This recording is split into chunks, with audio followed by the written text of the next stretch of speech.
दोस्तों, आज की वीडियो में हम आपको इशफाक अहमद की ज़िंदगी के दिलचस्प हक़ाइक़ बताएंगे। हम आपको बताएंगे कि इशफाक साहब का ताल्लुक़ किस ख़ानदान से है, इनके वालिद कौन हैं। हम आपको बताएंगे कि इशफाक अहमद और इनकी अहलिया बानो कुद्सिया की शादी कैसे हुई।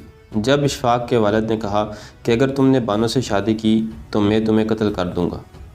जब बानो कुद्सिया ने इशफाक से कहा मेरी माँ मेरी शादी कर्नल से कराने लगी है, तो इशफाक साहब ने क्या धमकी दी।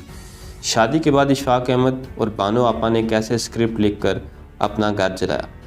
वासफ़ अली वासफ़ ने इशफाक साहब को फ़कीरी छोड़कर ड्रामा और फिल्में लिखने का मशवरा क्यों दिया। इशफाक साहब को कौन सी बीमारी थी, इनकी मौत कैसे हुई।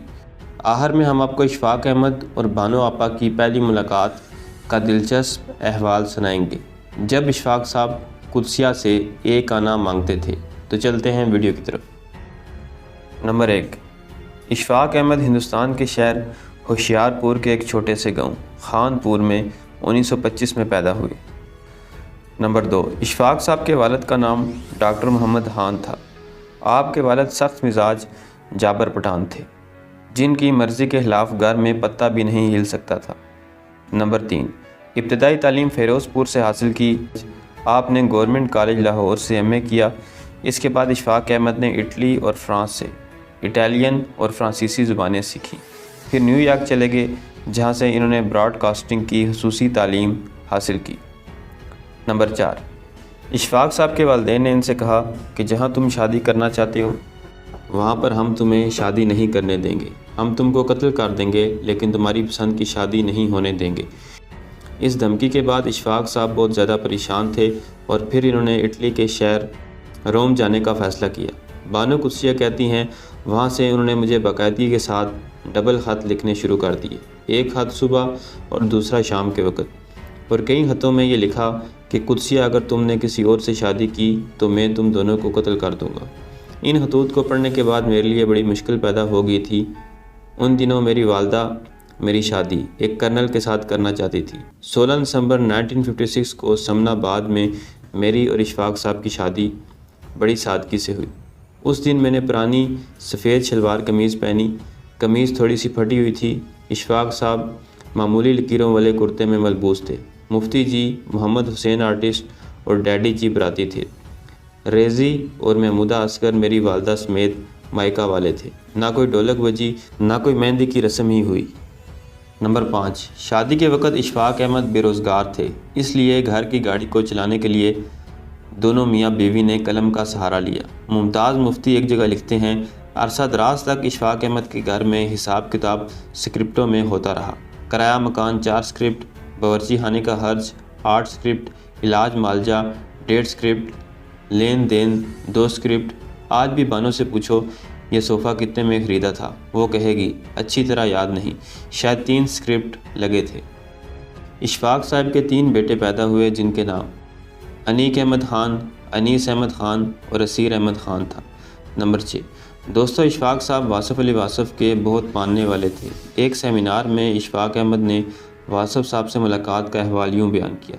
एक दिन मैंने कहा कि बातिन का सफ़र करना चाहिए। ये तो इल्म की बातें हैं, ये डायलॉग हैं, इनके अंदर कैसे दाखिल हुआ जाए।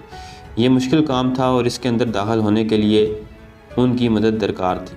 तो फिर मैं उनके पीछे पड़ा रहा और झगड़े की नौयत यही होती थी कि मुझे ये इल्म क्यों नहीं आ सकता, मैं बातिन के सफ़र में वैसे क्यों नहीं चल सकता जैसे आप चलते हैं।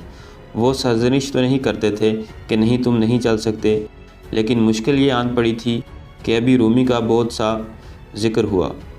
वो कहते थे कि तुम अपने रास्ते में खुद खड़े हो। ये बड़ी अजीब सी और बारीक सी बात है समझने की।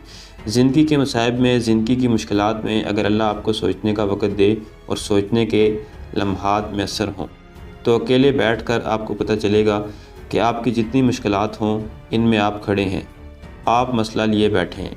तो वासफ़ साहब ने कहा नहीं चल सकोगे, तुम अपने रास्ते में खुद खड़े हो।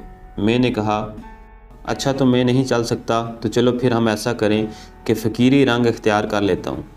उन्होंने कहा अच्छा, फ़कीरी रंग तो फिर कैसे करें। मैंने कहा वासफ़ साहब, इतना आपके पास इल्म है। वो सोचते रहे और कहने लगे कि तुम ऐसा करो कि शाही मस्जिद जाके, मेरा ख्याल है आजी पैदा करने के लिए, वहाँ जो जूतियाँ होती हैं वो सीधी करें। मैंने कहा जी, मैं कैसे कर सकता हूँ। मैंने 3 पीस सूट पहना होता है, मेरी टाई लटका करेगी, टाई के साथ कोट के साथ लोग कहेंगे इसनू की हो गया बंदे नू, मैं नहीं जूती को हाथ लगा सकता। कहने लगे फिर फ़कीरी को कैसे इख्तियार करें, मुश्किल हो गया। 41 तरीके हमने सोचे कि कैसे अपने तकब्बर को दूर किया जाए। सारे रास्ते में जो मुसीबत है वो तकब्बर की और कुछ नहीं। 41 तरीके हमने किए, लेकिन जब तकब्बर हाथ से जाए तो मेरी जान को बने, मेरी तो बिस्ती हो जाएगी। इस बात में आखिर में उन्होंने कहा ऐसा करते हैं कि तुम ऐसा करो कि बोरी का एक पजामा सिलवाओ और बोरी की एक कमीज़ और अनारकली में से गुज़रो। लो जनाब, अब अकबरी मंडी से बोरी हो पुरानी चीनी की और फिर इसकी पतलून पहनी हो बंदे ने। अच्छा, आप यकीन नहीं करेंगे, मेरी बीवी कहेगी ये पागल हो गया है। मैंने कहा नहीं, मैंने फ़िक्री रंग इख्तियार करना है। तो मैंने वो बोरी ली एक अकबरी मंडी से कि साफ़ सुथरी हो, इसका पजामा भी सिलवा लिया और एक कुर्ता। तो पहन के भी देखा और मैंने शीशे में भी देखा, कोई इतना बुरा तो नहीं था, लेकिन कदम घर से बाहर तो नहीं निकाला जा सकता था। तो वो मैं उतार के वासिफ़ साहब के दफ्तर गया कि वासिफ़ साहब ये तो नहीं पहना जाता। कहने लगे फिर दफ़ा करो, तुमने क्या करना है, अपनी शायरी करो, ड्रामे लिखो, यही मज़ेदार चीज़ होती है। ये काम और तरह का है, मुश्किल किस्म का काम है। नंबर 7, इशफाक अहमद तकरीबन ज़िंदगी के आखिरी 1 साल जिगर के आर्ज़े में मुब्तला रहे और डॉक्टरों ने इनके जिगर की रसोली को निकालने के बजाय बाईपास करके मुतबादिल खून का रास्ता बना दिया था। 7 सितंबर 2004 को जिगर की रसोली की वजह से इशफाक अहमद का अचानक इंतकाल हुआ और जी ब्लॉक मॉडल टाउन लाहौर के कब्रिस्तान में मदफून हुए। इनकी ज़ौजा बानो कुद्सिया और इनका बड़ा बेटा इनके कदमों की तरफ मदफून है। कब्रिस्तान में गेट से दाखिल होकर सीधा जाकर दाएं हाथ कोने वाली साइड की तरफ इनकी कब्र है। फैज़ अहमद फैज़ और एलएस फैज़ भी इसी कब्रिस्तान में मदफून है। नंबर 8, आखिर में हम आपको इशफाक अहमद और उनकी बेगम बानो कुद्सिया की पहली मुलाकात का दिलचस्प वाक़या सुनाएंगे। बानो कुद्सिया और इशफाक अहमद की पहली मुलाकात 1949 में गवर्नमेंट कॉलेज लाहौर में एमए के दौरान हुई।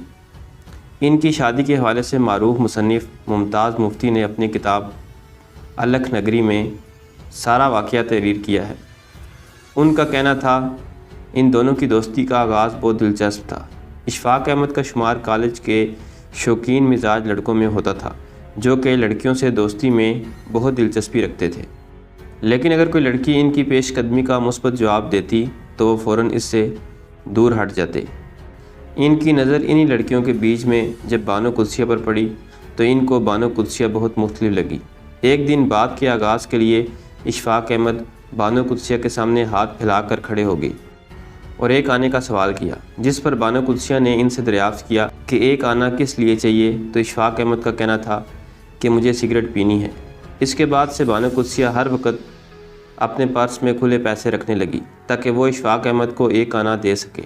रफ्ता रफ्ता ये एक आना एक मोहब्बत में बदलने लगा, मगर इशफाक अहमद जानते थे कि इनके घर वाले इस रिश्ते के लिए राज़ी ना होंगे, तभी उन्होंने उदासी ओढ़ ली।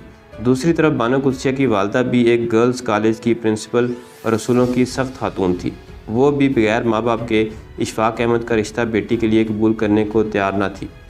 दोनों की शादी का अहवाल हम पहले बता चुके हैं। ये थी मेरी आज की वीडियो पसंद आए तो चैनल को सब्सक्राइब करें। मिलते हैं अगली वीडियो में। अल्लाह हाफिज़।